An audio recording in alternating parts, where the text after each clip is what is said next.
Il existe un endroit en Amérique où plus de 17 millions d'acres de terrain forment un parc national, plus grand que certains pays. Un endroit où les marées peuvent monter de 40 pieds, assez vite pour surprendre quiconque ne fait pas attention. Un endroit où l'on peut marcher sur un glacier qui luit d'un bleu électrique de l'intérieur. C'est l'Alaska, mais ce que beaucoup négligent, ce sont les histoires. Nous allons vous montrer les beaux endroits dont parlent les brochures, mais nous vous raconterons aussi les secrets qu'elles omettent. Les histoires sont, pour être franc, sauvages. Notre voyage commence dans un lieu qui semble presque impossible. Il s'appelle Thompson Pass. Situé près de la ville portuaire de Valdez. Maintenant, quand vous pensez à la neige, vous pourriez penser à quelques pieds, mais voici le hic. Le Thompson Pass détient le record du monde de l'endroit le plus enneigé d'Alaska. Et certains disent du monde. Il reçoit plus de 974 pouces de neige par an en moyenne. C'est plus de 81 pieds. Imaginez un immeuble de 8 étages. C'est la quantité de neige qui tombe ici. Voyez-vous, ce col est un mur massif qui attrape tout l'air humide venant du golfe d'Alaska. Les résultats sont pour le moins extrêmes. En été, c'est une route magnifique sur la Richardson Highway. Vous êtes entouré de pics escarpés et enneigés et de prairies d'un vert éclatant. Les gens s'arrêtent pour prendre des photos, faisant de la randonnée à travers des champs de fleurs sauvages, mais la météo ici est délicate. Ce que beaucoup négligent, c'est que l'été peut disparaître en un instant. Il existe des histoires vraies de visiteurs faisant de la randonnée en short et t-shirt début septembre pour être pris dans de soudaines et fortes averses de neige. Le col ne se soucie pas du calendrier. Pour les touristes, c'est un lien vital. Si vous conduisez vers Valdez, c'est la seule route d'accès. En hiver, c'est un terrain de jeu pour les amateurs de neige sérieux, avec du ski hors piste et de la motoneige. Mais c'est aussi incroyablement dangereux. Le risque d'avalanche est constant. Et les équipes travaillent sans relâche pour maintenir la route ouverte. Il n'y a pas beaucoup d'hôtels directement dans le col, c'est trop sauvage. La plupart des gens séjournent à Valdez dans des endroits comme le Totem Hotel & Suites et font le trajet en voiture. La coutume locale, vérifiez toujours le bulletin météo 2 fois et emportez des bottes, quel que soit le mois. Mais les neiges du col ne sont rien comparées aux chutes d'eau qui gèlent complètement juste un peu plus bas sur la route. Juste après avoir survécu au Thompson Pass et vous être dirigé vers Valdez, vous entrez dans le Keystone Canyon. Cet endroit est un tout autre genre de drame. La route se rétrécit et d'énormes parois rocheuses abruptes s'élèvent droit de chaque côté de vous. On a l'impression de conduire à travers un portail massif. Et dévalant ces murs, il y a des chutes d'eau, l'une après l'autre. Les plus célèbres sont les Bridal Veil Falls et les Horsetail Falls, qui cascadent sur des centaines de pieds. Pendant l'été, c'est un trajet magnifique et brumeux. Vous pouvez vous arrêter et sentir les embruns.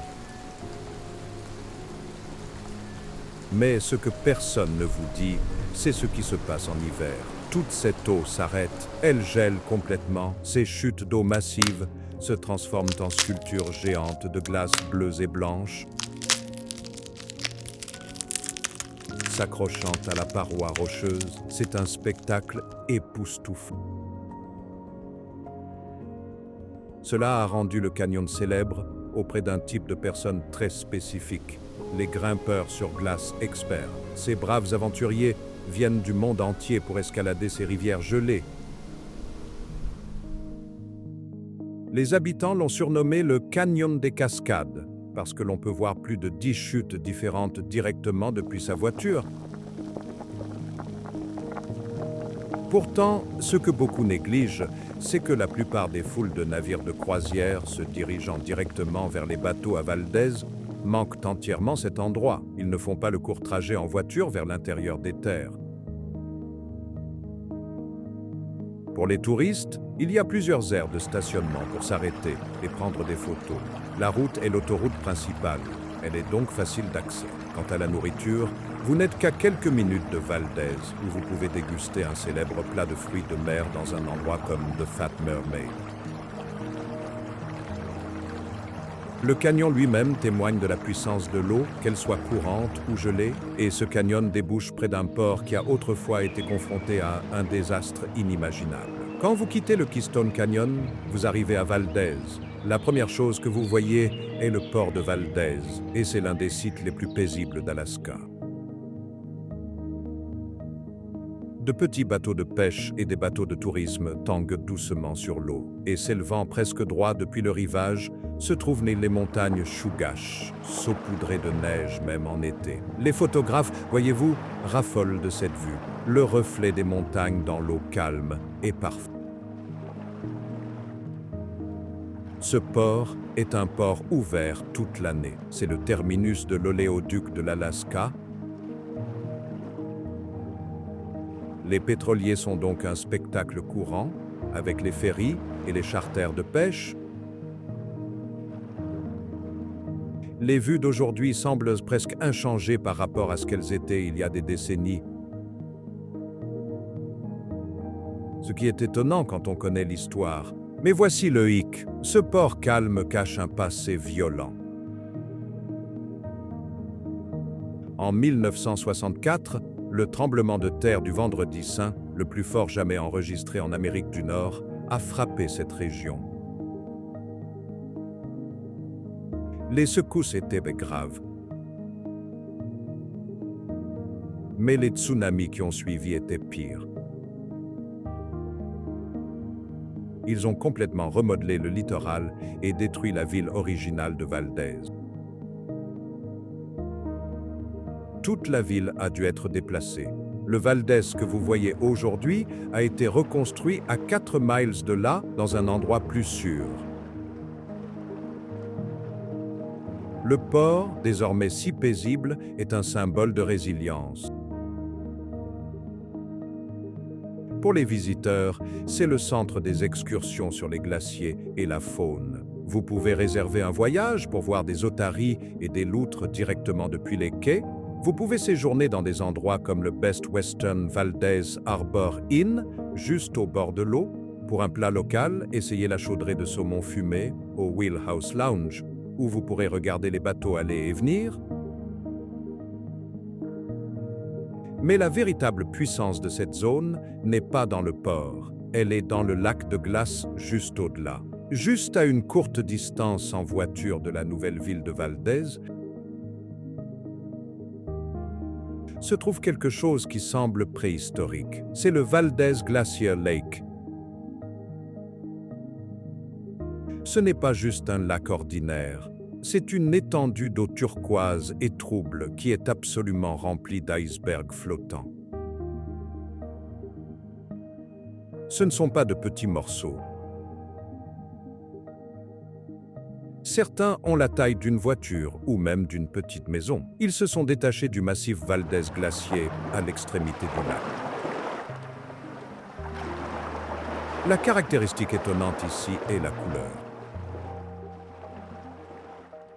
L'eau est d'un bleu-vert laiteux à cause de toute la farine glaciaire, de minuscules morceaux de roche broyés par le glacier.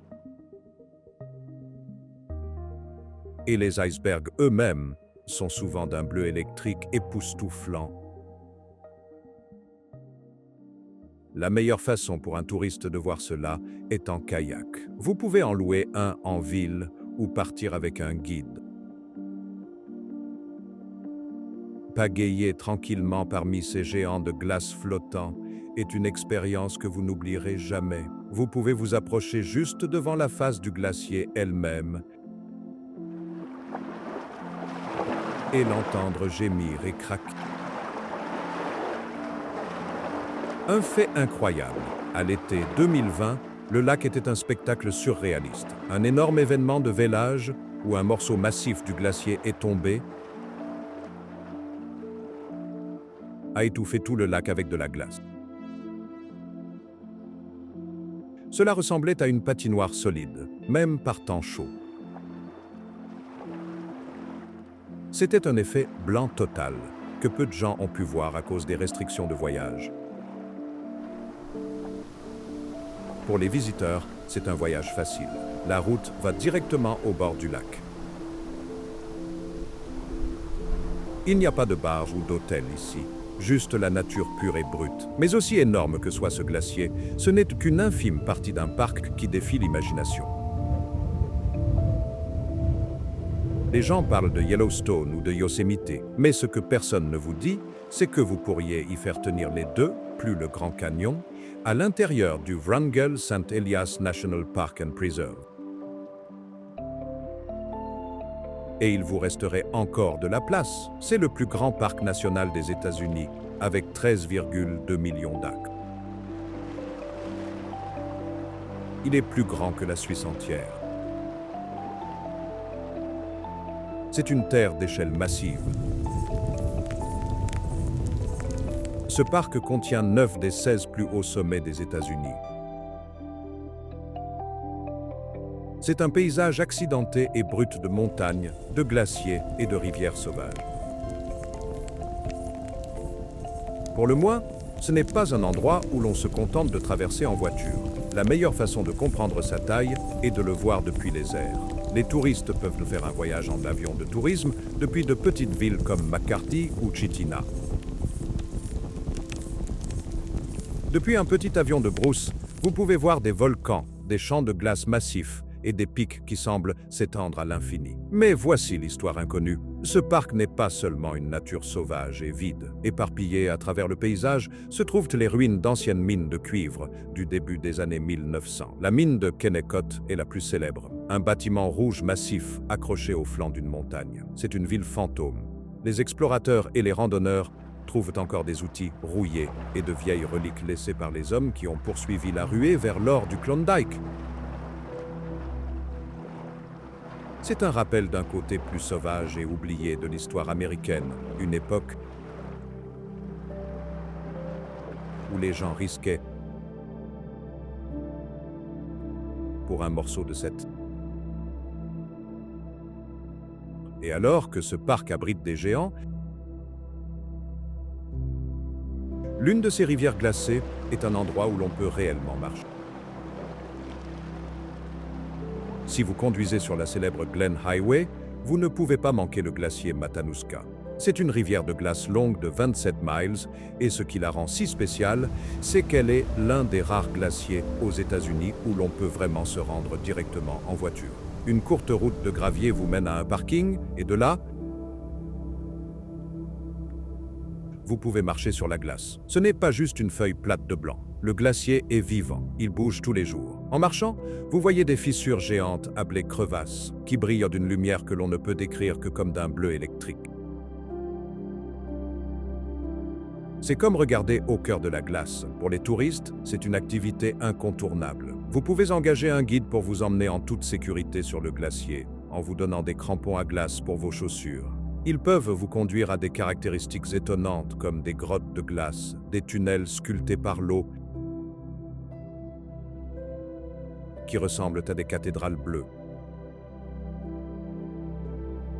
Les peuples autochtones athabascans ont des légendes sur cet endroit. Ils appelaient le glacier un pont spirituel vers l'au-delà. Et même aujourd'hui, les randonneurs modernes qui explorent les grottes de glace chuchotent avoir entendu des échos étranges et lugubres venant des tunnels cachés. C'est le bruit du glacier lui-même, s'installant et bougeant, un géant endormi. Pour un endroit où loger ou manger, le Matanuska Glacier Lodge offre des vues incroyables et de la nourriture chaude à une courte distance en voiture. Mais juste un peu plus loin sur l'autoroute, à partir de cette rivière de glace, se trouve un lac qui retient le ciel prisonnier. Alors que vous continuez sur la Glen Highway, vous croiserez une étendue d'eau appelée Long Lake. Maintenant, au premier abord, cela pourrait juste sembler être un autre joli lac. Mais ce que beaucoup négligent est son secret spécial, qui ne se révèle que par temps calme, surtout à l'aube. Ce lac s'étend sur 7 miles, nommé ainsi pour sa forme longue, mince et semblable à un cercle. Et il est parfaitement niché entre les montagnes Chugach. Quand le vent est immobile, la surface du Long Lake devient un miroir parfait et sans défaut. Il crée un reflet parfait des montagnes environnantes et du ciel qui est si clair. Il peut être difficile de dire dans quel sens est le haut. On dirait que l'on pourrait marcher directement dans le ciel. La tradition locale dit que le lac garde le ciel captif. Les premiers explorateurs, lors de ces rares journées sans vent, ont écrit dans leurs journaux qu'ils pensaient voir un mirage, que l'eau n'était pas réelle. Pour les touristes, c'est le rêve d'un photographe. Il existe plusieurs endroits sûrs pour s'arrêter sur l'autoroute et capturer cette vue incroyable. Il n'y a pas d'hôtel ni de bar directement sur ces rives. C'est un endroit protégé et naturel. C'est un lieu de réflexion tranquille, à la fois au sens propre et au sens figuré. C'est un exemple simple et époustouflant de la beauté de l'Alaska, qui ne nécessite pas d'hélicoptère ou d'une longue randonnée, juste un peu de patience pour que le vent se calme. Et juste un peu plus loin, une simple aire de stationnement cache un secret d'un conflit qui a changé le monde. Conduire sur la Glen Highway est un événement en soi. C'est une National Scenic Byway s'étendant sur 189 miles. En chemin, il y a d'innombrables petites aires de stationnement non marquées. L'une d'elles, devant laquelle beaucoup de gens passent sans s'arrêter, offre l'une des meilleures vues de toute la route. De cet endroit, vous obtenez une vue panoramique immense d'une rivière en tresse, une rivière qui se divise en douzaines de petits canaux sinueux, avec de vastes prairies de fleurs sauvages au premier plan. C'est un endroit parfait pour un pique-nique, un endroit pour s'arrêter et respirer l'échelle massive de l'Alaska. Mais voici le hic. Cet endroit non marqué a une histoire cachée. Cette petite parcelle de terrain plat n'était pas juste un belvédère panoramique. Pendant la Seconde Guerre mondiale, c'était une piste d'atterrissage secrète et d'urgence. Elle était utilisée comme site d'essai pour les avions qui devaient atterrir dans des zones difficiles et éloignées. Si vous savez où chercher, vous pouvez encore trouver de faibles traces des dalles de béton cachées dans les broussailles et les fleurs sauvages. C'est un morceau d'histoire qui se cache à la vue de tous. Les milliers de touristes qui s'arrêtent ici pour une photo n'ont aucune idée qu'ils se tiennent sur un morceau d'histoire militaire. C'est un rappel qu'en Alaska, même les plus beaux endroits ont des passés secrets et difficiles. Mais l'histoire la plus étrange de la région ne vient pas de la guerre. Elle vient des mineurs d'or qui ont construit leur maison dans le ciel. Haut dans les montagnes, au nord d'Anchorage, se trouve le Hatcher Pass. Ce n'est pas juste un col de montagne, c'est un monde complètement différent. À une altitude de 3886 pieds, c'est une zone minière historique qui a été transformée en une immense zone de loisirs. En automne, l'endroit est célèbre pour ses couleurs. La toundra prend un jaune vif et doré, et contrastant avec cela, les cabanes historiques de la mine Independence sont peintes d'un rouge cramoisi profond. Le contraste est à couper le souffle. En hiver, le col est enfoui sous une neige épaisse. et la zone devient un paradis pour le ski de fond et la raquette. Mais la véritable histoire réside dans ces cabanes rouges. Elles ont été construites par des mineurs d'or dans les années 1930. Ces hommes vivaient et travaillaient dans cet endroit rude et en haute altitude, creusant pour trouver de l'or. Aujourd'hui, vous pouvez visiter les anciens bâtiments de la mine et voir à quoi ressemblait leur vie. Mais vous voyez, une histoire locale a été transmise. L'une des cabanes, faisant partie du lodge principal, est réputée être hantée. L'histoire implique le fantôme d'un prospecteur qui aurait caché son gisement d'or quelque part à proximité et ne serait jamais parti. Les personnes séjournant dans le lodge ont signalé avoir entendu des pas et des bruits étranges, croyant que c'était le vieux mineur qui gardait toujours son trésor. Pour les touristes, vous pouvez vous rendre en voiture au col, faire de la randonnée sur les sentiers, et même séjourner au Hatcher Pass Lodge. Et de ce col en altitude, vous pouvez parfois voir la lueur d'un champ de glace géant que peu atteignent. S'étendant sur 40 miles dans la chaîne Chugach se trouve le glacier Knik. Ce n'est pas un glacier auquel on peut simplement marcher. C'est un champ de glace vaste et isolé, accessible uniquement par voie aérienne ou, pour les plus aventureux, en bateau et par une longue randonnée. La façon la plus incroyable de le voir est en hélicoptère. Les voyagistes vous feront survoler le glacier et atterriront réellement sur la glace. Depuis les airs, vous pouvez voir sa véritable échelle. Il n'est pas seulement blanc. Il est sillonné de crevasses qui brillent comme des veines de saphir bleu. Atterrir dessus est comme atterrir sur une autre planète. Le silence est immense, rompu seulement par le bruit de la glace et se déplace. But this beautiful remote place is also tied to a famous, sad story. En 1935, le légendaire pionnier de l'aviation Wiley Post testait une nouvelle combinaison pressurisée à proximité. Son avion s'est écrasé et il a péri dans l'accident. Son épave a été perdue pendant des décennies, engloutie par le paysage hostile près du glacier. Lorsqu'elle a finalement été récupérée, des parties de celle-ci ont inspiré de nouvelles technologies dans l'aviation moderne. Pour les visiteurs qui prennent le tour en hélicoptère depuis le Knik River Lodge, l'histoire ajoute une couche d'histoire aux vues imprenables. Certains pilotes ont même dit que par temps clair, on peut parfois voir d'étranges reflets dans la glace qui ressemblent à l'ombre de l'avion perdu de Post. Mais pas toutes les merveilles de l'Alaska sont si difficiles à atteindre. Certaines se trouvent juste à côté de sa plus grande ville. À seulement 15 miles d'Anchorage, la plus grande ville d'Alaska, se trouve le lac Eklutna. C'est la zone de loisirs la plus visitée de l'État, et pour une bonne raison. L'eau est cristalline et d'une magnifique couleur turquoise, alimentée par un glacier voisin. Elle est entourée par les pics déchiquetés des montagnes Chugach. C'est un endroit parfait pour le kayak, le vélo et la randonnée. Il y a même des promenades flottantes qui vous permettent de marcher au-dessus des zones marécageuses près du rivage. C'est un endroit magnifique et facile d'accès pour une excursion d'une journée. Mais voici le hic. Ce lac est bien plus qu'un simple parc. C'est un lieu sacré pour le peuple Dena'ina Athabascan.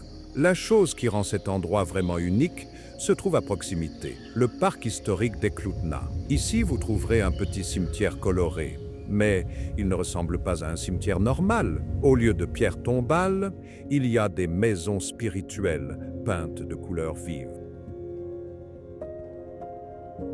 Ces petites structures, ressemblant à des maisons de poupées, sont construites au-dessus des tombes. C'est une tradition fascinante qui mélange les croyances autochtones athabascanes avec les coutumes de l'Église orthodoxe russe, qui est arrivée ici il y a des siècles. La croyance est que ces maisons contiennent les âmes des ancêtres. C'est un lieu puissant et tranquille, qui rappelle aux visiteurs que cette belle terre a une histoire humaine profonde. Et cette histoire profonde se poursuit jusque dans la ville elle-même, une ville qui a failli être effacée de la carte. Anchorage est une ville aux contrastes étranges. C'est la plus grande ville des États-Unis en superficie, une immense zone de 961 miles carrés. C'est une ville moderne avec une ligne d'horizon, des rues animées et environ la moitié de tous les habitants de l'Alaska. Mais la nature sauvage est juste là. Il n'est pas rare de voir un orignal se promener dans un parc du centre-ville. Les montagnes Chugach s'élèvent comme un mur au bord de la ville. En automne, le Eagle River Nature Center, à une courte distance en voiture, explose de rouges et d'or. Vous pouvez trouver une nourriture incroyable ici, du saumon fraîchement pêché à la saucisse de renne, dans des endroits comme Simon et Seaforth. Vous pouvez séjourner confortablement à l'historique hôtel Captain Cook. Mais ce que personne ne vous dit, c'est que toute cette ville est construite sur un sol fragile. Le Vendredi Saint 1964, un tremblement de terre de magnitude 9,2, le plus puissant jamais enregistré en Amérique du Nord, a frappé. Pour le moins, la terre s'est juste ouverte. Des rues entières se sont effondrées, des bâtiments se sont écroulés. Le sol a coulé de 4 pieds à certains endroits. Ce fut un événement terrifiant qui a causé une destruction immense et de nombreuses vies ont été perdues. Aujourd'hui, la ville est reconstruite et moderne, mais le souvenir demeure. Des scientifiques citoyens cartographient toujours les failles cachées qui courent juste sous la ville. C'est un rappel que même dans la plus grande ville d'Alaska, la nature est toujours aux commandes. Mais juste au sud de la ville, l'eau elle-même s'élève en une vague qui défie toute logique. Juste au sud d'Anchorage se trouve le bras Turnagain. C'est une longue baie étroite qui s'enfonce profondément dans la terre. C'est l'une des routes les plus pittoresques du monde. Sur la Seward Highway. Mais cette eau n'est pas ce qu'elle semble être. Premièrement, le bras Turnagain a l'une des marées les plus hautes du monde. La différence entre la marée haute et la marée basse peut atteindre 40. Lorsque la marée monte, elle ne monte pas seulement lentement. Elle crée quelque chose appelé un mascaret. C'est une vague massive, parfois de 6 à 10 pieds de haut, qui se précipite dans la baie, et bonjour, vous pouvez réellement voir des surfeurs chevaucher cette vague unique sur des miles. Mais voici le hic. Le reste de la baie est incroyablement dangereux. Lorsque la marée se retire, elle laisse derrière elle de vastes étendues de vasières grises. Cette boue semble solide, mais elle est comme des sables mouvants. Elle a avalé des chariots entiers dans le passé. Et des gens doivent être secourus chaque année. La baie doit son nom au célèbre explorateur capitaine James Cook en 1778. Il cherchait le passage du nord-ouest, mais cette baie était une impasse. Il a donc dû faire demi-tour. Ce que beaucoup négligent, c'est que cette baie est aussi un habitat critique. Si vous avez de la chance, vous pouvez vous arrêter et voir des groupes de baleines beluga blanches nager dans l'eau, chassant le poisson à marée haute. Et cachée dans les forêts juste à côté de cette baie, se trouve une cascade magique devant laquelle de nombreux touristes passent sans s'arrêter. Niché dans le Chugach State Park, près de la ville de ski de Girdwood, se trouve un petit sentier qui mène à un lieu magique, les chutes Virgin Creek. Ce n'est pas une cascade géante et tonitruante. C'est une cascade de 100 pieds qui dégringole à travers une forêt luxuriante, moussue et ancienne. Les arbres sont recouverts de mousse verte épaisse et l'air est frais et brumeux. C'est, pour le moins, enchanté. C'est une très courte randonnée depuis la route, peut-être seulement 10 minutes. Parce qu'elle est si facile d'accès, c'est un endroit préféré des locaux. Mais de nombreux touristes sur l'autoroute la manquent complètement. Les chutes sont nommées pour leur ambiance intouchée et pure. Mais ce que personne ne vous dit, c'est que cet endroit a une histoire beaucoup plus ancienne. Les locaux disent que c'était un site de guérison traditionnel pour le peuple Tlingit. Il y a des murmures d'une source chaude cachée à la base des chutes, ce qui a donné à l'eau sa réputation de guérison. Des aventuriers s'aventurent parfois hors des sentiers, grimpant sur les rochers pour essayer de trouver cette source cachée. Pour les visiteurs, c'est l'arrêt rapide parfait pour se dégourdir les jambes et voir un morceau de la forêt tropicale qui se sent ancienne et secrète. Mais si vous voulez voir les autres habitants de l'Alaska, le prochain arrêt est un endroit où ils sont garantis. Un peu plus loin sur la Seward Highway, se trouve le Alaska Wildlife Conservation Center. Ce n'est pas un zoo. C'est un sanctuaire de 200 acres pour les animaux orphelins et blessés de l'Alaska. Les animaux ici, comme les ours massifs, les orignaux, les bisons des bois et les bœufs musqués, ne peuvent pas être relâchés dans la nature. Ici, ils ont un endroit sûr où vivre. La meilleure partie pour les touristes est l'aménagement. Vous pouvez faire le tour en voiture à travers le parc, ou vous pouvez marcher sur une passerelle surélevée qui vous emmène juste au-dessus de l'enclos des ours. Vous pouvez avoir une vue intime et sûre de ces énormes animaux errants, jouant et nageant. C'est une façon fantastique de voir les 5 grands de l'Alaska, surtout si vous n'avez pas l'occasion de les voir dans la nature. Mais voici l'histoire touchante et inconnue. L'une de leurs résidentes les plus célèbres était une ours grizzly nommée Cheech. Elle a été secourue alors qu'elle n'était qu'un petit ourson après que sa mère ait été blessée par un braconnier. Elle a été élevée à la main par le personnel du centre. Ces séances de thérapie avec les gardiens du zoo, l'aidant à récupérer, ont été si inspirantes qu'elles sont devenues la base d'un livre pour enfants sur l'éthique de la faune et la conservation. C'est un endroit qui n'est pas juste pour le spectacle. Il fait un travail réel et important. Et juste en bas de la route de ce centre, un lac détient les fantômes d'une ville qui a disparu. Bienvenue au lac Portage, un endroit d'une couleur gris-bleu étrange.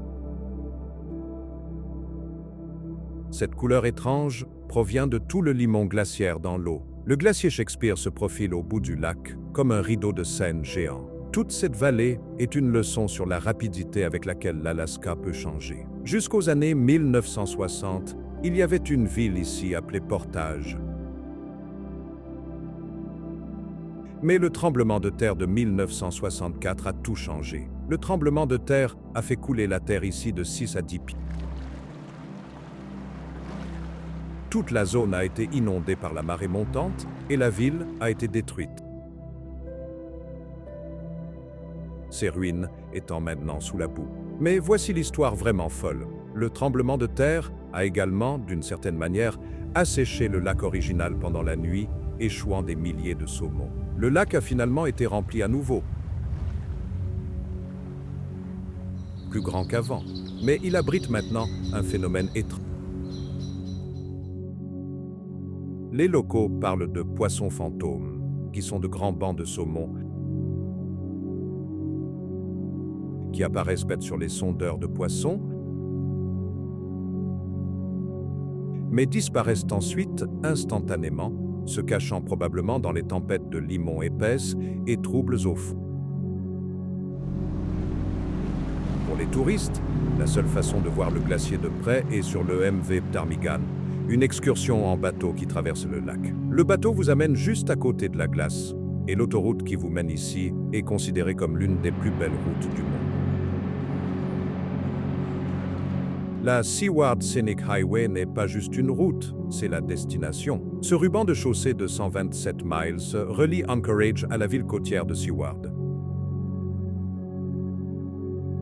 Elle a été désignée All American Road, un titre réservé aux routes les plus belles du pays. D'un côté, vous avez les parois rocheuses abruptes des montagnes Chugach.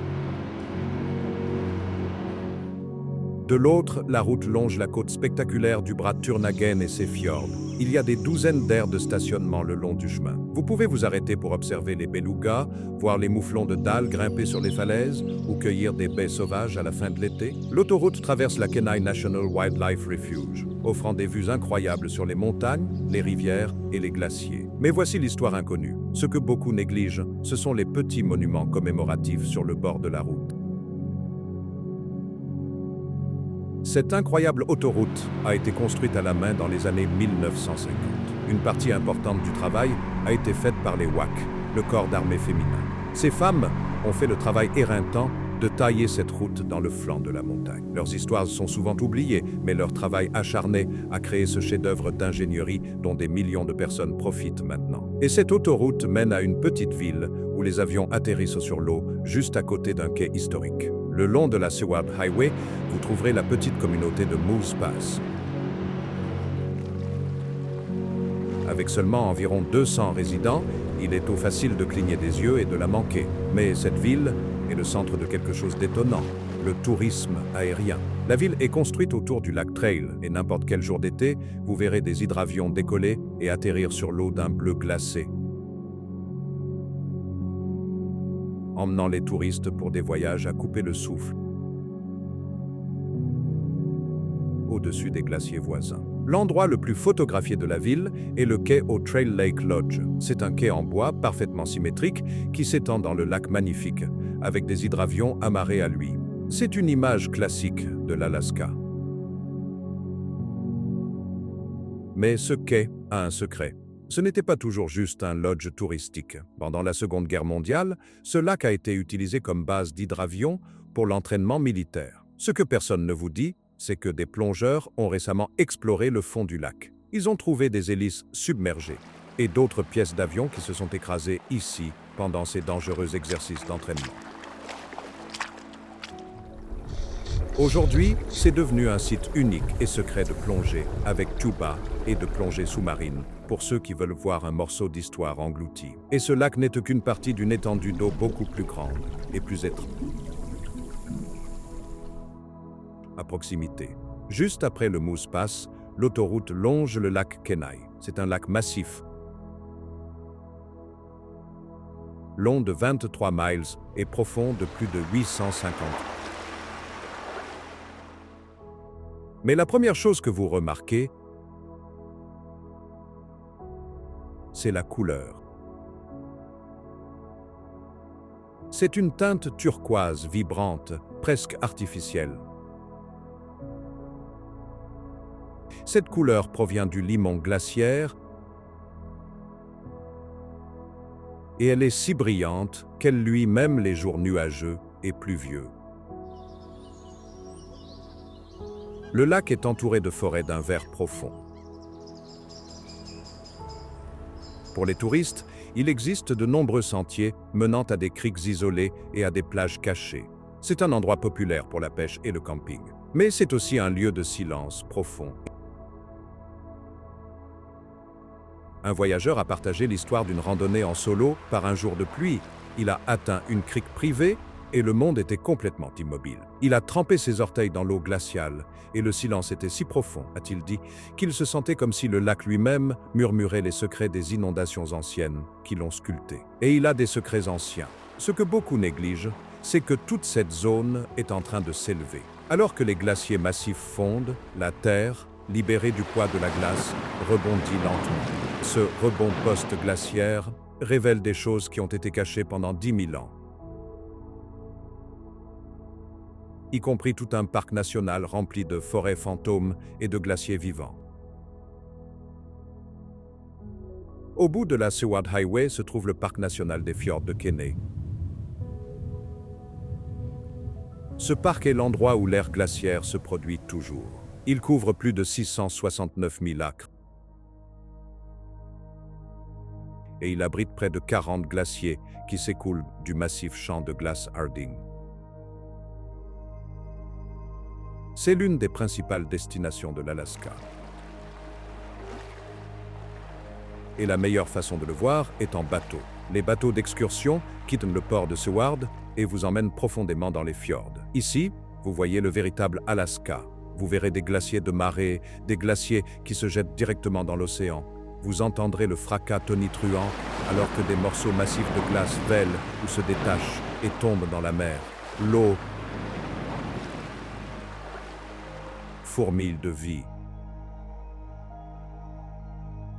Vous êtes presque assuré de voir des phoques dormir sur des icebergs, des macareux comiques nichés sur les falaises, et, si vous êtes chanceux, des groupes d'orques chassés dans l'eau profonde. Mais voici l'histoire inconnue. Le parc cache un secret sous l'eau. Alors que la Terre s'élève de la glace fondante, elle fait apparaître des forêts fantômes. Ce sont des arbres anciens qui ont été enterrés par les glaciers il y a des milliers d'années. Lors de plongées très rares et à marée basse, vous pouvez voir ces arbres submergés, parfaitement préservés. Une capsule témoin d'un écosystème qui existait il y a 10 000 ans. Et toute cette glace s'écoule d'une seule et même nappe massive qui dépasse l'entendement. Cet endroit est le champ de glace Harding. C'est le cœur du parc national des fjords de Kenai et il est presque impossible de comprendre sa taille. C'est une étendue infinie de blanc, couvrant 700 miles carrés. À certains endroits, la glace a jusqu'à 4000 pieds d'épaisseur. C'est le plus grand champ de glace entièrement aux États-Unis et c'est la source de tous ces glaciers que vous voyez dans le parc. Pour la plupart des touristes, le champ de glace est quelque chose que l'on voit seulement depuis un bateau ou un avion. Mais pour les plus aventureux, il y a une façon de le voir à pied, le sentier du champ de glace Harding. C'est une randonnée difficile de 8 miles aller-retour qui grimpe sur plus de 3000 pieds. C'est une dure journée de travail. Mais la récompense est l'une des vues les plus incroyables sur Terre. Vous vous tenez au bord du sentier et tout ce que vous pouvez voir d'horizon à horizon est un vaste désert de glace blanc. Les premiers explorateurs appelaient pas cet endroit infranchissable. Une célèbre et triste expédition dans les années 1930 a tenté de le traverser. L'équipe a été perdue dans des crevasses cachées. Leurs journaux, retrouvés des années plus tard, révélaient que leurs derniers jours étaient remplis de visions étranges et hallucinatoires qu'ils attribuaient à des esprits de la glace gardant le col. Tout ce monde sauvage est accessible par une ville qui est née d'une ruée vers l'or. La ville de Seward est la porte d'entrée de toute cette aventure. C'est une petite ville portuaire charmante, avec une population d'environ 2800 personnes. Mais elle est riche en histoire. C'est la fin officielle du sentier historique de l'Iditarod, la célèbre route de traîneau à chiens. Le port lui-même est magnifique, avec une eau d'un bleu électrique reflétant les sommets enneigés qui entourent la ville. C'est le point de départ pour les excursions dans les fjords, les charters de pêche et le kayak. La ville abrite également l'Alaska Sea Life Center, un centre de recherche en biologie marine de classe mondiale où vous pouvez voir des macareux, des otaries et des phoques de près. Mais l'histoire de la ville est construite sur la ruée vers l'or. En 1898, cet endroit est devenu une ville en plein essor, pleine de prospecteurs, de saloons et de personnages sauvages. Et voici l'histoire amusante et inconnue. La ville était pleine de caches de whisky. Les propriétaires de saloons et les mineurs enterraient leur whisky coûteux pour le cacher des voleurs, ou plus tard, du gouvernement pendant la Prohibition. Même aujourd'hui, les plagistes et les gens creusant les fondations de nouveaux bâtiments déterrent parfois ces bouteilles enterrées des années 1800, un trésor liquide de la ruée vers l'or. Et la baie sur laquelle est assise cette ville a été nommée d'après un jour saint par les Russes qui régnaient autrefois sur cette. Seward est situé à la tête de la baie de la Résurrection. C'est un fjord profond de 18 miles de long. Ses parois abruptes s'élèvent directement de l'eau vitreuse, le protégeant des fortes houles de l'océan Pacifique ouvert. Cette protection en fait un endroit privilégié pour l'observation des baleines en été. Les baleines à bosse et les orques viennent souvent profondément dans la baie pour se nourrir. La baie a reçu son nom en 1792 d'un marchand de fourrure russe, Alexander Baranov. Il explorait la côte et a navigué dans cette baie protégée le dimanche de Pâques. Il l'a donc nommée baie de la Résurrection. Mais ce que personne ne vous dit, c'est que ces marchands de fourrure russes avaient un sombre secret. Ils étaient pas connus pour cacher leur propre naufrage ici. L'histoire raconte que certains capitaines coulaient intentionnellement leurs vieux navires dans ces eaux calmes et profondes pour réclamer l'argent de l'assurant. Ils signalaient le navire comme perdu en mer dans une tempête. Des plongeurs explorant le fond froid et profond de la baie de la Résurrection ont trouvé des canons, des icônes orthodoxes russes et d'autres reliques de ces voyages fantômes des années 1800. Des navires qui n'étaient jamais censés être trouvés. Et tout autour de cette baie, la terre explose dans une débauche de couleurs pendant le court et intense été. Quand vous pensez à l'Alaska, vous pourriez penser à la glace et à la neige. Mais un été en Alaska est une explosion de couleurs. Les longues journées, avec près de 24 heures de soleil, créent un effet de serre chaude. Les fleurs sauvages poussent partout. Les autoroutes sont bordées de champs de lupins violets, mais la plus célèbre de toutes est l'épilobe. C'est la fleur d'état de l'Alaska, une haute tige de fleurs d'un rose vif et de couleur magenta. Il y a plus de 2000 espèces de fleurs sauvages dans l'État. L'épilobe tire son nom du fait qu'elle est l'une des premières plantes à repousser après un incendie de forêt guérissant la terre brûlée. En juillet, des prairies et des flancs de montagnes entiers sont en feu dans cette couleur rose vif. Mais il y a une histoire plus ancienne. Les aînés Tlingit utilisent l'épilobe depuis des siècles. Ils la brassent en un thé dont ils disent qu'il guérit le chagrin. Ce remède serait né d'anciens contes de survie lorsque des villages devaient se reconstruire après des éruptions volcaniques. L'épilobe, qui a poussé en premier à partir de la cendre,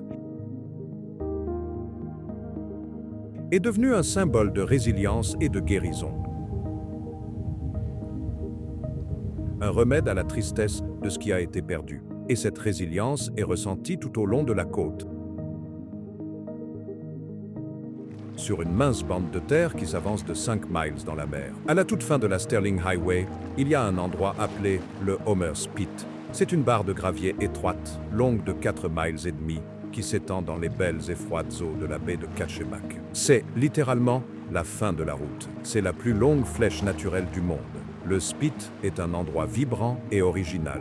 Il est encombré de petites boutiques, de galeries d'art et de restaurants de fruits de mer, connus localement sous le nom de shack, construit sur pilotis au-dessus de l'eau. Vous pouvez camper directement sur la plage, avec des silhouettes de montagnes et de volcans de l'autre côté de la baie. C'est aussi la capitale mondiale de la pêche au flétan. Et pour une raison quelconque, elle abrite plus de 200 aigles à tête blanche qui se rassemblent ici en hiver. Mais voici le fait incroyable. Le Spit a été construit par le délavage glaciaire il y a 15 000 ans. C'est un tas de roches et de sable déposés par un glacier en recul. Et parce qu'il est si vieux, il détient des secrets de l'ère glaciaire. Lors de grandes tempêtes, les vagues remuent la plage et les gens trouvent des os de mammouth enterrés et même d'anciennes défenses échouées sur le rivage, un lien direct avec les créatures massives qui marchaient autrefois sur cette terre. Mais si vous voulez voir les géants vivants de l'Alaska, vous devez vous rendre dans un parc nommé d'après un désastre. Bienvenue au Katmai National Park and Preserve. Ce parc de 4 millions d'acres est célèbre pour deux choses.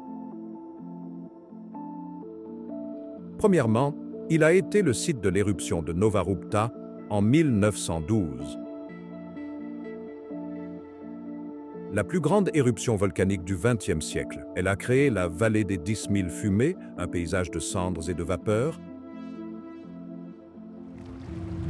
Mais aujourd'hui, il est célèbre pour ses ours. Plus précisément, les chutes Brooks. C'est l'endroit que vous avez vu en image. Des douzaines d'ours bruns massifs se rassemblent ici pour attraper les saumons alors qu'ils sautent en amont.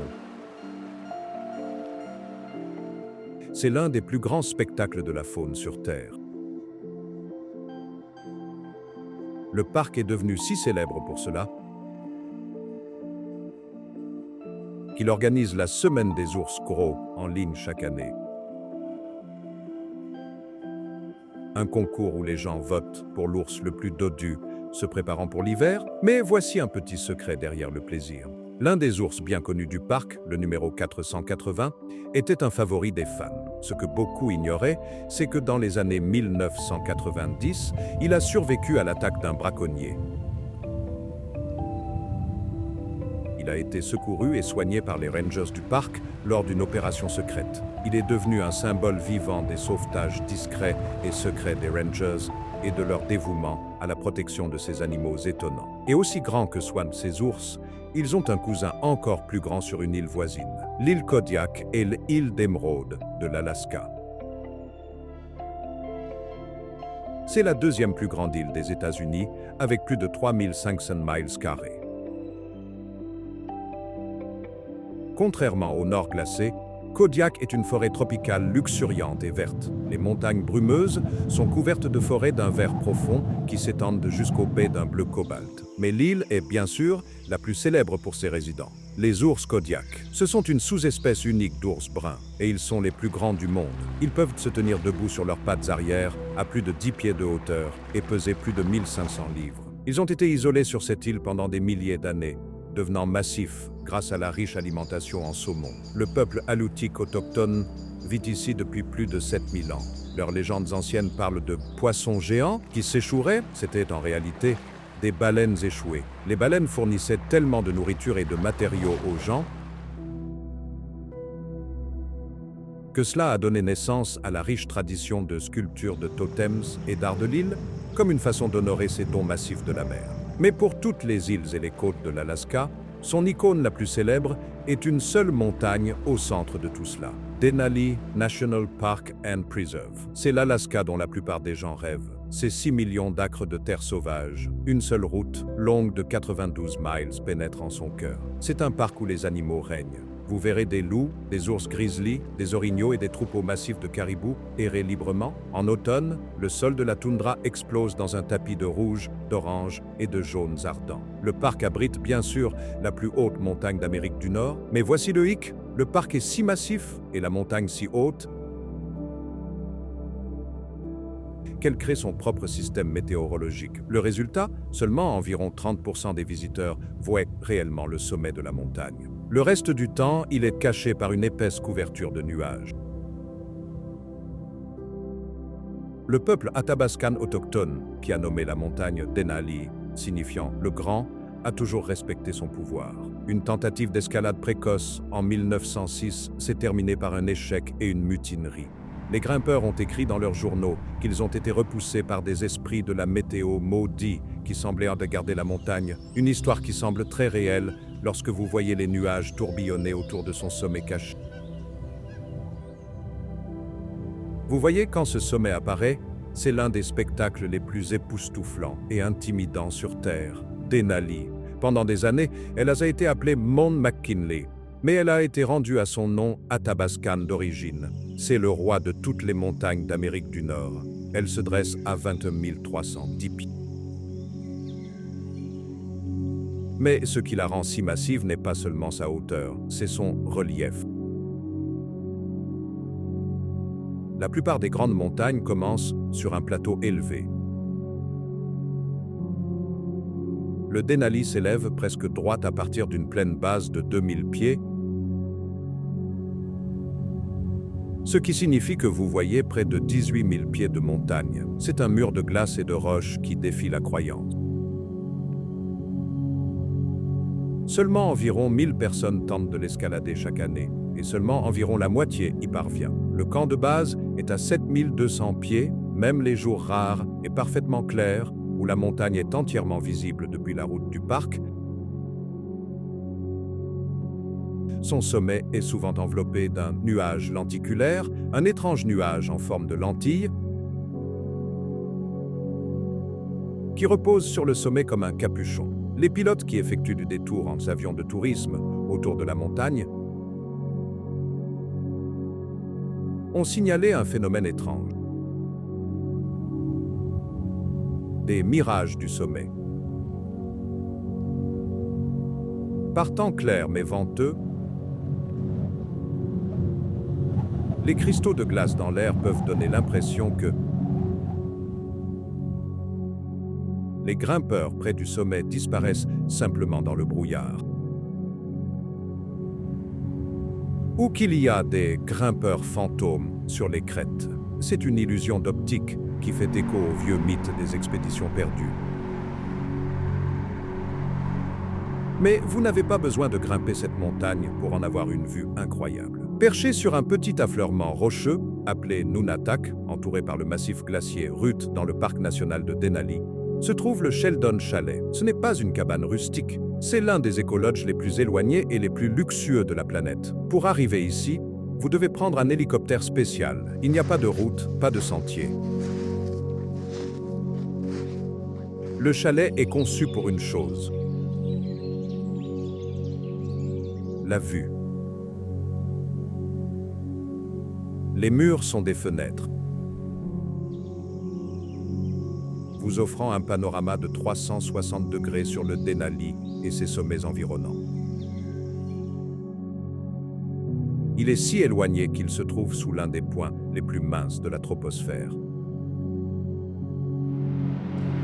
Qu'est-ce que cela signifie? C'est l'un des meilleurs endroits sur Terre pour voir les aurores boréales. Les clients signalent de voir l'aurore une nuit sur 3 de septembre à avril, directement depuis leur terrasse privée. Mais ce luxe a un prix, jusqu'à 2300 $ la nuit.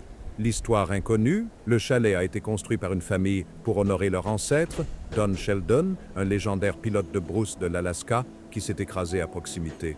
Il rêvait de construire un lodge ici. Les clients ont parfois signalé voir une ombre étrange sur la glace dans le reflet du soleil, une ombre qui ressemble à son avion d'origine. Et pour ceux qui ne peuvent pas prendre d'hélicoptère, il y a une autre façon de voir ces vues incroyables, par le train. L'Alaska Railroad est une véritable icône. Il s'étend sur 470 miles de Seward au sud à Fairbanks au nord, passant juste à travers Anchorage et la limite du parc national de Denali. C'est, pour le moins, l'un des voyages en train les plus beaux du monde. La meilleure façon de voyager est dans les voitures de service Gold Star.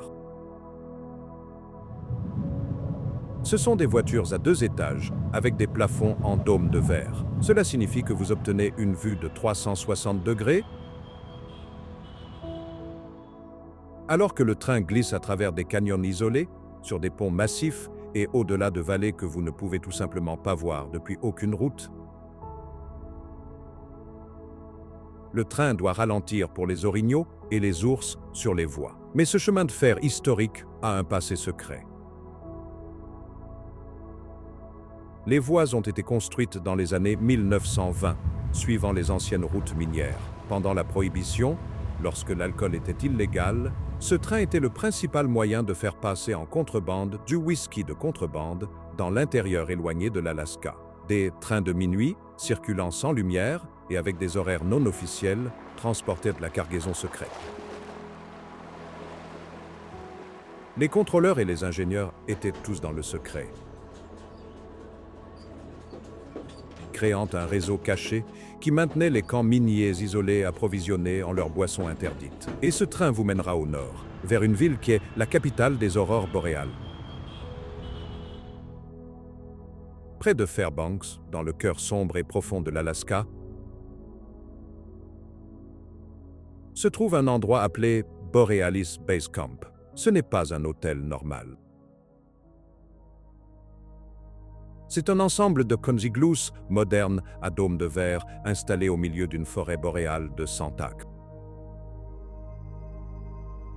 Ces fenêtres claires et incurvées constituent 16 pieds du toit, ce qui signifie que vous pouvez vous allonger dans votre lit chaud et regarder les aurores boréales danser à travers tout le ciel au-dessus de vous. Cette zone est parfaite pour l'observation des aurores de septembre à mars. Les pods eux-mêmes sont inspirés des habitations samis traditionnelles de Scandinavie, mais avec une touche futuriste et luxueuse. C'est une façon d'être profondément dans la nature sauvage de l'Arctique, mais dans un confort total. Mais voici l'histoire inconnue. Le camp a été inspiré par un événement réel des années 1950. Une massive pluie de météores a illuminé le ciel pendant l'une des courses locales de traîneaux à chiens. La lumière était si brillante, ont dit les coureurs, qu'elle ressemblait à la lumière du jour. Le fondateur du Basecamp voulait recréer ce sentiment d'être complètement immergé dans le ciel. Comme détail secret, l'un des igloos a une carte des étoiles de cette même pluie de météores gravée dans le verre,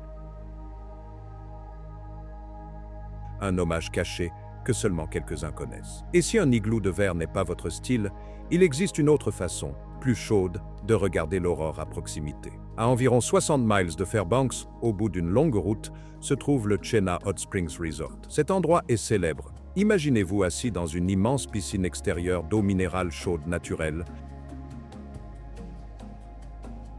de la vapeur montant tout autour de vous, tandis que la température extérieure est de 20 degrés sous zéro, et que les aurores boréales tourbillonnent au-dessus de votre tête. C'est une expérience surréaliste et magique. Les sources ont été découvertes en 1905 par des mineurs.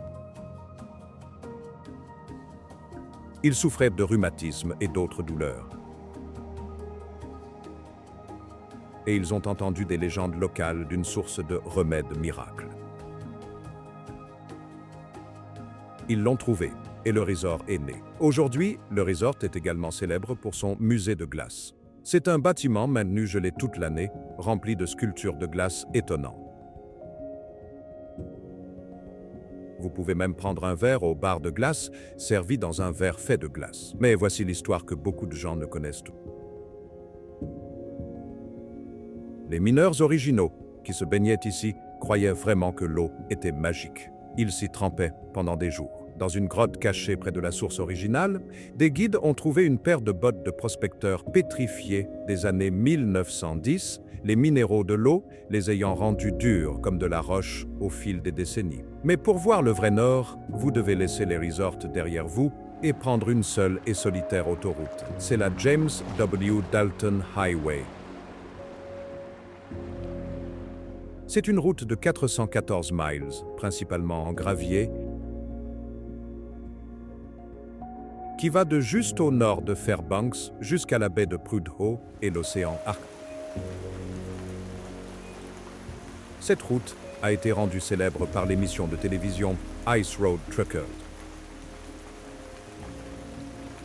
Elle a été construite dans les années 1970 pour desservir l'oléoduc Trans-Alaska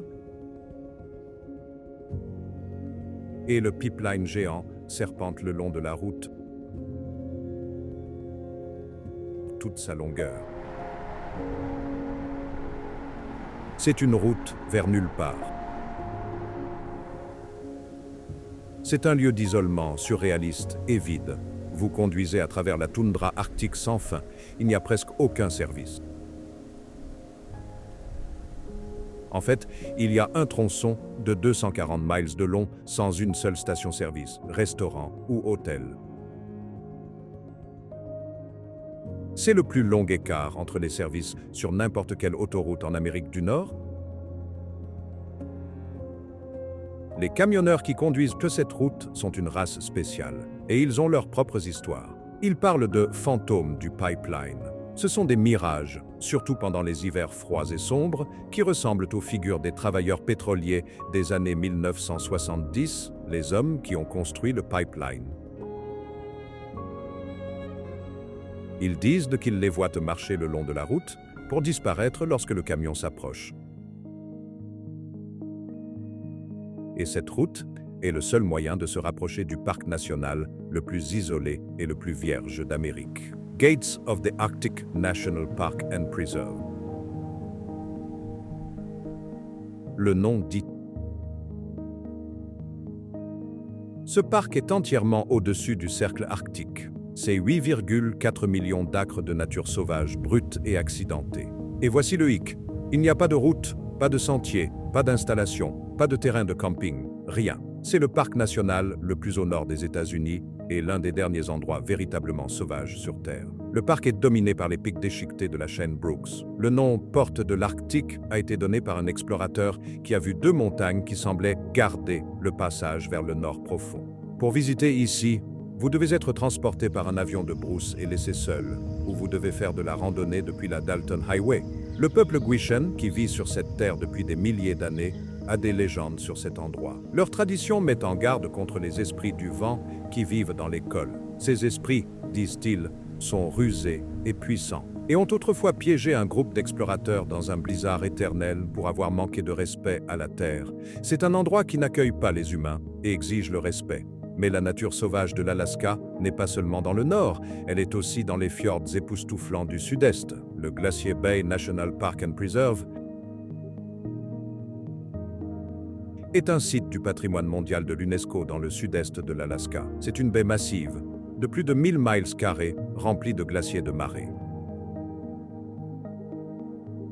C'est un endroit que l'on voit depuis un navire de croisière ou un bateau d'excursion. Vous naviguez dans des fjords profonds et regardez des morceaux de glace de 1000 tonnes vêlés des glaciers comme Margerie et Johns Hopkins s'écrasant dans la mer avec un bruit de tonnerre. La baie est également célèbre pour ses baleines à bosse qui utilisent une astuce intelligente appelée alimentation par filet de bulles. Un groupe de baleines nage en cercle, soufflant des bulles pour créer un filet pour piéger les poissons, puis surgissent par le centre, la bouche grande ouverte. Mais voici le fait étonnant. Cette baie n'existait pas il y a 250 ans. En 1750, c'était presque entièrement de la glace solide. Le glacier a reculé de 65 miles depuis. L'un des reculs les plus rapides jamais enregistrés. Et les tribus Tlingit qui vivaient ici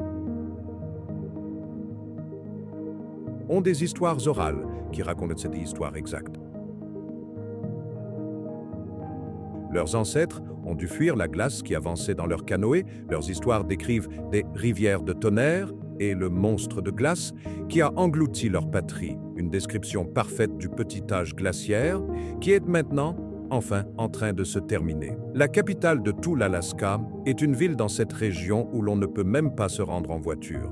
Il y a une partie de l'Amérique qui ressemble à un autre monde, un lieu de forêt primitive, de serpents de glace bleue et de villes qui flottent sur l'eau. C'est un labyrinthe d'îles et d'eau, un endroit où la forêt tropicale rencontre le glacier. C'est ce qu'on appelle le passage intérieur, une route protégée qui serpente à travers l'archipel côtier du sud-est de l'Alaska. Et les villes ici sont différentes. Ce sont des avant-postes de la civilisation, s'accrochant au bord d'une nature sauvage, immense et indomptée.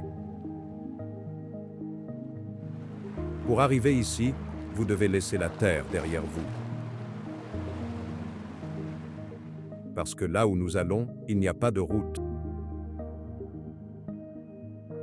Notre voyage commence dans la capitale la plus inhabituelle des États-Unis. Bienvenue à Juneau, la capitale de l'Alaska. Mais ce n'est pas une capitale comme les autres. C'est une ville de 30 000 habitants, coincée entre le bleu incroyablement profond du canal Gatineau et le poids écrasant des pics montagneux massifs. Derrière ces pics se trouve le champ de glace Juneau, une rivière de glace de 1500 miles carrés, le 5e plus grand champ de glace de tout l'hémisphère occidental. Vous voyez, il n'y a pas de route qui mène à Juneau. Vous ne pouvez pas vous y rendre en voiture. C'est la seule capitale des États-Unis qui est inaccessible en voiture. Chaque personne, chaque voiture, chaque sac d'épicerie et chaque morceau de bois arrive de deux manières, par bateau ou par avion. La ville est en effet une île coupée du reste du continent par des milliers de miles carrés de montagnes et de glaces impénétrables. Cet isolement crée une atmosphère étrange et magique. C'est une ville située au cœur de la forêt nationale de Tongass, la plus grande forêt tropicale tempérée du monde. La mousse pend de chaque branche et l'air est épais de l'odeur du cèdre mouillé et de la mer. Pour les touristes, la géographie unique de la ville est pleinement exposée. La chose la plus populaire à faire est de prendre le Gold Belt Tram. C'est un téléphérique massif qui part des quais des navires de croisière juste au centre-ville et monte tout droit le flanc du mont Roberts. La pente est incroyablement raide. En quelques minutes seulement, il vous hisse du niveau de la mer aux prairies alpines à 1800 pieds. Vous laissez la canopée de la forêt tropicale en dessous et émergez dans une toundra subarctique de fleurs sauvages et de roches enneigées. De là, vous obtenez une vue divine de la ville, du fjord profond du canal Gatineau et des sommets enneigés de l'île Douglas de l'autre côté de l'eau. Mais voici l'histoire amusante de la façon dont la ville a été fondée. Elle est née, comme tant de villes d'Alaska, de la ruée vers l'or. En 1880, deux prospecteurs, Joe Juneau et Richard Harris, ont été guidés vers cette zone par un chef Tlingit nommé Cowie. Ils ont trouvé de l'or, et beaucoup. Mais la légende raconte que l'un des fondateurs, Joe Juneau, a simulé sa découverte initiale d'or. L'histoire prétend qu'il a salé le ruisseau, saupoudrant de la poussière d'or qu'il avait déjà dans l'eau, pour attirer plus d'investisseurs et démarrer une ville en plein essor. Si c'est vrai, cela a fonctionné. La découverte Harris Juneau a déclenché l'une des premières grandes ruées vers l'or en Alaska, et la ville de Juneau est née du jour au lendemain. Et lorsque vous regardez le port, vous verrez une sculpture en bronze massive et grandeur nature d'une baleine faisant un bond. C'est beau. Mais ce n'est pas seulement de l'art. Cette baleine, connue sous le nom de Taku, est une capsule témoin. Elle a été scellée en l'an 2000, remplie d'objets, de lettres et d'artefacts de la ville, une bouteille à la mer pour l'avenir. Elle doit être ouverte en l'an 2007, nous laissant nous demander ce que les gens du futur penseront du monde que nous avons laissé derrière nous. Mais le résident le plus célèbre de Juneau n'est pas une personne, ni même une baleine. C'est un serpent de glace long de 13 miles. À quelques minutes en voiture du centre-ville de Juneau, se trouve le glacier Mendenhall. C'est l'icône de la région, un serpent de glace bleu long de 13 miles qui descend du champ de glace Juneau et se termine dans le lac Mendenhall glacé et rempli de limon. Juste à côté de sa face se trouve la puissante chute Nugget. une immense cascade à plusieurs niveaux qui tonne sur des centaines de pieds dans le lac, s'écrasant sur les icebergs qui se sont détachés de la face du glacier. La simple accessibilité est stupéfiante. Vous pouvez garer votre voiture et après une courte marche sur un sentier à l'abri des ours, vous vous tenez en présence d'une rivière de glace qui est née pendant la dernière ère glaciaire. Le glacier est toujours en mouvement. Vous ne pouvez pas le voir, mais il avance et recule d'environ 2 pieds chaque jour, broyant la roche sous lui. Fine poudre. Le centre d'accueil lui-même, construit en 1962, offre des vues panoramiques étonnantes. Mais il raconte aussi une histoire silencieuse et dramatique. Lorsque le centre a été construit, la face du glacier était juste à son bord. Aujourd'hui, vous devez regarder sur plus d'1 mile à travers le lac pour le voir. Il recule, et il recule vite, mais le glacier est surtout célèbre pour ses grottes de glace. Ce sont des tunnels d'un autre monde, d'apparence presque surnaturelle, fondus dans le glacier par l'eau courante. Les atteindre est une aventure en soi. Vous devez faire du kayak à travers le lac glacé, tirer votre bateau sur le rivage rocheux et faire de la randonnée sur le paysage stérile et lunaire du bord du glacier. Si vous trouvez une ouverture et si vous êtes assez courageux pour entrer, vous entrerez dans un monde de couleurs impossibles. La glace à l'intérieur brille d'un bleu brillant et surnaturel. Ce n'est pas un tour de lumière. La glace glaciaire dense absorbe toutes les autres couleurs du spectre, ne reflétant que cet azur profond et vibrant. Le glacier a été nommé d'après Thomas Mendenhall, un scientifique qui, lorsqu'il l'a étudié pour la première fois dans les années 1890, a écrit qu'il pouvait entendre la glace. Il l'a décrit gémissant, geignant et craquant, comme s'il s'agissait d'un être vivant. Cela a conduit à des légendes locales. Le peuple Tlingit sait depuis longtemps que la glace est vivante. Les rangers et les randonneurs ont signalé avoir vu d'étranges lumières bleues inexpliquées scintiller profondément à l'intérieur des grottes de glace. Surtout la nuit, les scientifiques disent qu'il s'agit probablement de métincelles piézoélectriques, d'électricité statique accumulée par le stress et la pression de la glace en mouvement. Mais d'autres, ceux qui se sont tenus dans les grottes bleues et ont senti la glace respirer, préfèrent les explications plus mystérieuses. Juneau est également la porte d'entrée vers des merveilles encore plus isolées. De là, vous pouvez faire une excursion en bateau dans le fjord Tracy Arm. Un endroit qui fait ressembler Mendenhall à un parc urbain. C'est un véritable fjord étroit, sinueux sur plus de 30 km, 30 miles, avec des falaises de granit abruptes qui s'élèvent à 3000 pieds hors de l'eau. Au bout de cette voie navigable spectaculaire, se trouvent les glaciers jumeaux Sawyer. Ici, vous pouvez entendre le tonnerre blanc, le bruit de blocs de glace de la taille d'une maison qui vèlent ou se détachent de la face du glacier et s'écrasent dans la mer. L'eau est un labyrinthe de glace si épais de bergibits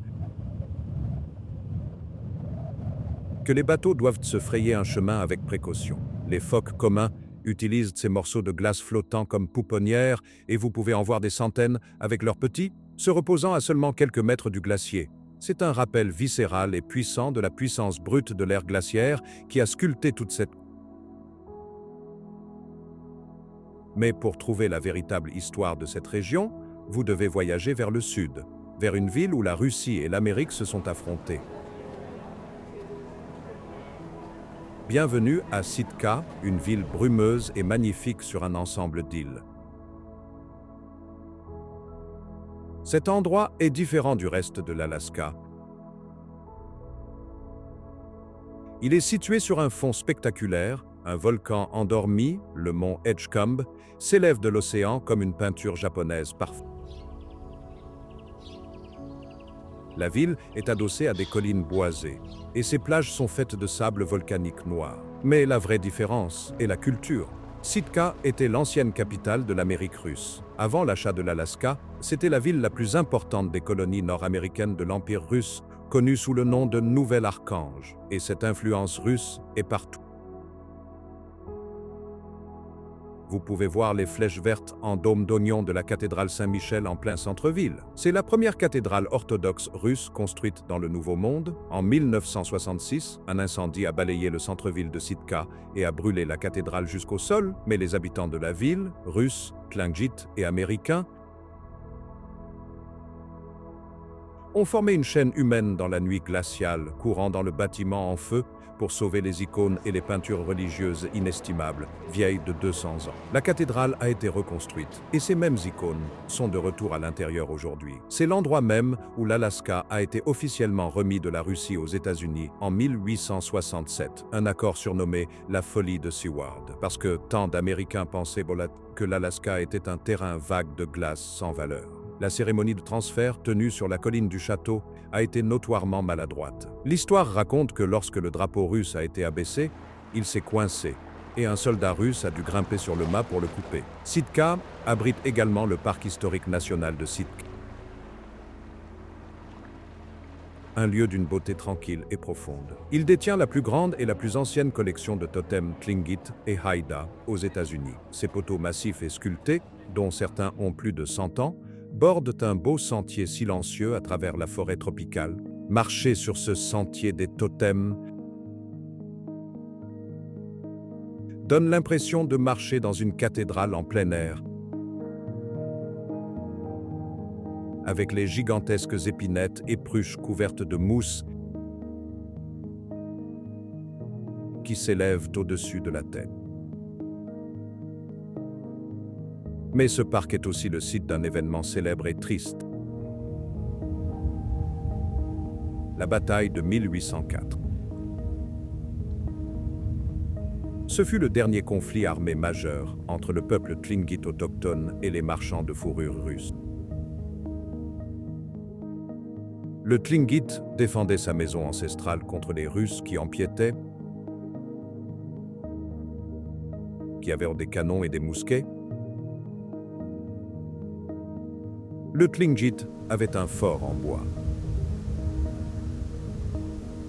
Ce fut une affaire tragique et sanglante qui a cimenté le contrôle russe de la région. Et voici la légende locale. Un canon maudit de cette même bataille serait toujours perdu dans la baie. L'histoire raconte que le canon faisait partie du navire russe, le Neva, qui a coulé dans le port agité par la tempête. De temps en temps, lors d'une grande tempête, un pêcheur ou un plagiste prétend que le canon s'est échoué pour être à nouveau entraîné par la marée avant de pouvoir être récupéré. Et lorsqu'il apparaît, disent les locaux, il invoque une tempête puissante comme un rappel fantomatique du conflit qui a défini cette ville. Pour un côté plus joyeux de Sitka, vous pouvez visiter le Alaska Raptor Center. C'est essentiellement un hôpital pour les oiseaux de proie, un centre de réhabilitation de classe mondiale. Ici, vous trouverez de majestueux aigles à tête blanche, des hiboux et des faucons, tous se remettant de blessures. Le but est toujours de les relâcher dans la nature et voir ces oiseaux incroyables de près est une expérience que vous n'oublierez jamais. Et notre dernier arrêt est une autre ville côtière, un endroit si humide qu'il est appelé la capitale du saumon. Notre voyage se termine à Ketchikan, la capitale mondiale du saumon. C'est la toute première ville où la plupart des navires de croisière s'arrêtent en Alaska, la porte d'entrée du passage intérieur, et il y pleut beaucoup. Ketchikan reçoit en moyenne plus de 150 pouces de pluie chaque année. C'est presque 13 pieds. Les locaux n'utilisent même pas de parapluie, ils portent juste des Ketchikan Converse, les bottes en caoutchouc Xtratuf classique. Cet ensoleillement liquide, constant, est ce qui rend la forêt tropicale de Tongass environnante si incroyablement vibrante de vert. Le surnom de capitale du saumon n'est pas une blague. Ce n'est pas juste un titre pittoresque, c'est une déclaration de fait. Au cœur de l'été, les ruisseaux et les rivières autour de Ketchikan, en Alaska, deviennent une masse vivante et grouillante d'argent et de rouge. Ils sont si épais de saumon de retour. Les 5 espèces de saumon du Pacifique, le puissant king, le sockeye d'un rouge brillant, l'acrobatique koho, et les abondants pink et chum qu'on dit que vous pourriez, littéralement, marcher sur leur dos. L'air lui-même change pendant la montée. Il est rempli du bruit constant et chaotique des éclaboussures et de l'odeur terreuse et primale du frais. Ces poissons sont sur un voyage désespéré et à sens unique vers les lits de gravier, même où ils sont nés, poussés par un instinct si puissant qu'ils défient tous les obstacles. Vous pouvez les voir sauter les échelles à saumon, construites directement dans les voies navigables de la ville. Ce ne sont pas juste des ruisseaux, ce sont des merveilles d'ingénierie en béton et en acier, des canaux étagés qui permettent aux poissons de contourner les barrages et les barrières naturelles. C'est un combat épuisant et incessant, et vous pouvez vous tenir à quelques pieds de distance, témoin de la puissance brute du cycle de la nature. Ceci, bien sûr, est une cloche de dîner pour les ours noirs locaux, qui patrouillent les berges, et le ciel est parsemé d'aigles à tête blanche, attendant leur part du festin. La ville elle-même est une merveille d'ingénierie humaine, née d'un refus similaire de s'incliner devant un paysage difficile. C'est une ville entassée entre la forêt nationale de Tongass impénétrable et trempée de pluie, et les eaux profondes et froides du passage intérieur. Avec presque aucune terre plate dont on puisse parler, la seule façon de construire était vers le haut. La ville est construite sur des coteaux boisés incroyablement escarpés, si raides que de nombreuses rues ne sont que des escaliers en bois sinueux. Ces chemins ont des noms et des histoires, comme le célèbre Sentier de l'homme marié, un chemin autrefois isolé qui permettait aux hommes de visiter discrètement le quartier chaud sans être vus sur l'artère principale. La partie la plus célèbre de la ville, cependant, est Creek Street, une promenade historique construite entièrement sur pilotis, planant précairement au-dessus du Ketchikan Creek. Ce n'était pas pour le charme, c'était une nécessité. Le ruisseau déborde et les marées montent, alors les fondateurs ont simplement construit au-dessus de tout cela. Aujourd'hui, Creek Street est une rue charmante et photogénique de boutiques lumineuses et colorées, de galeries d'art locales et de cafés confortables. Mais ce charme moderne est construit sur une fondation très tapageuse. Pendant la ruée vers l'or du Klondike, Ketchikan était le premier et le dernier arrêt majeur pour les navires se dirigeant vers le nord, un endroit pour s'approvisionner ou se défouler. À cette époque et tout au long de la Prohibition, Creek Street était le cœur battant et illicite de la ville. C'était le saloon tapageur et le quartier chaud, rempli de bûcherons fraîchement sortis des camps forestiers, de mineurs avec des poches pleines de poussière d'or et de pêcheurs avec la paix d'une saison à dépenser. La plus célèbre de ces maisons closes était la maison de Dolly, dirigée par la légendaire Dolly Arthur. C'était une femme d'affaires avisée dans un monde difficile. Et sa maison, aujourd'hui un musée, est une capsule témoin. En entrant à l'intérieur, vous pouvez presque entendre le piano mécanique et le tintement des verres. C'est sur l'un de ces bâtiments qu'un panneau célèbre et effronté disait autrefois « Où les hommes et le saumon venaient frayer en amont ».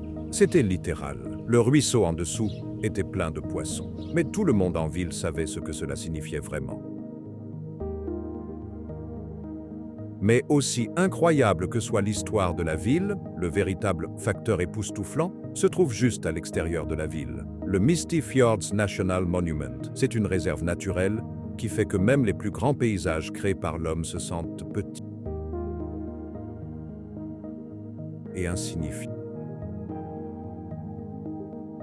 On l'a surnommé le Yosemite du Nord, et pour une fois, le surnom est un euphémisme.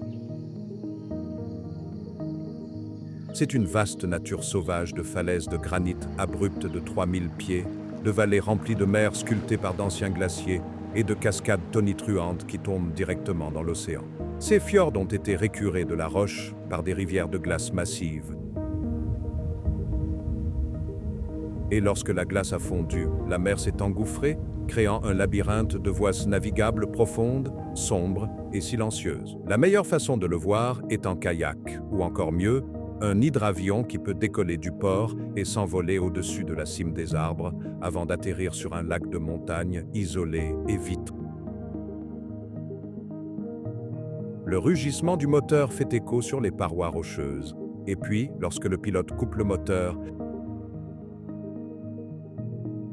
un silence si profond qu'il est presque physique descend. La partie brumeuse n'est pas une blague. Tout l'endroit est presque toujours enveloppé de nuages bas et de brouillard. La brume s'accroche aux épinettes de Sitka et aux cèdres, rendant tout le paysage antique silencieux et profondément mystérieux. La beauté époustouflante de l'Alaska vaut-elle le danger extrême, ou cette nature sauvage est-elle simplement trop indomptée pour nous? Faites-nous savoir ce que vous en pensez dans les commentaires. N'oubliez pas d'aimer et de vous abonner pour plus d'histoires cachées des endroits les plus sauvages du monde.